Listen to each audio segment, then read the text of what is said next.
ஆந்திராவில் நடந்த ஒரு சம்பவம். ஒரு 18 வருஷத்துக்கு முன்னாடி அந்த கிரனைட் லீஸ் குவாரி பர்மிஷன் வாங்குறதுக்கு ஹைதராபாத்துக்கு போயிருந்தோம். வேறு ஒருத்தர் வந்தார். அவரும் பர்மிஷன் வாங்க வந்தார். அவங்க அப்பா வந்து எனக்கு அசிஸ்டண்ட்டு, ரொம்ப பழக்கம். அவங்க அப்பா எனக்கு ரொம்ப தோஸ்து மாதிரி. அவர் மகனும் பார்த்தாரு. அப்போ வந்து ஒரு லாரி வச்சுருந்தார். ஒரு 2-3-4 வருஷத்தில் 20 லாரி பண்ணிட்டார். அப்புறம் குவாரி 2-3 குவாரி ஆகிடுச்சு. அரசியலில் போனார். அரசியலில் போயிட்டு ஒரு டைம் நான் குவாரி ஒன்று அவருக்கு நான் கொடுத்தேன். எங்கள் வீட்டுக்கு 2 டைம் வந்திருக்கிறாரு. ஒரு டைம் பார்த்து 100 கோடி சொத்து சம்பாதிச்சிட்டேன் கண்ணன் அப்படின்னாரு. அப்புறம் ஒரு 5 வருஷம் கழிச்சு ஒரு டைம் பார்த்தேன் 500 கோடி சொத்து இருக்குது அப்படின்னாரு.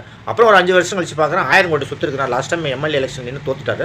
அரசியலில் பாருங்கள் பணம் எத்தனை டிஜிட்டு எத்தனை கோடி. அதாவது போன எலெக்ஷனில் வந்து அவர் 200 கோடி செலவு பண்ணாராம். அங்கே எப்படி தெரியுமா, ஆந்திராவில் 200 கோடி செலவு பண்ணணும் ஜெயிச்சிட்டாங்களா, குறைஞ்சபட்சம் 500 to 1000 கோடி சம்பாரிச்சே ஆகணும் அப்படிங்கிறது அவங்க டார்கெட்னு வச்சிங்களேன். வேறு எதுலேயும் இவ்வளோ எடுக்க முடியுமாங்கிறது தெரியல. போய் பேசணும், ஏமாற்றணும், வாக்குறுதி கொடுத்துட்டு பண்ணாமல் போகணும், எதிர்கட்சிக்காரங்களை தட்டணும், கூடக்கிறவங்களை வளர விடக்கூடாது. இதெல்லாம் பண்ணால் தான் பல 1000 கோடி சொத்து அரசியலில் சம்பாதிக்கிறாங்க.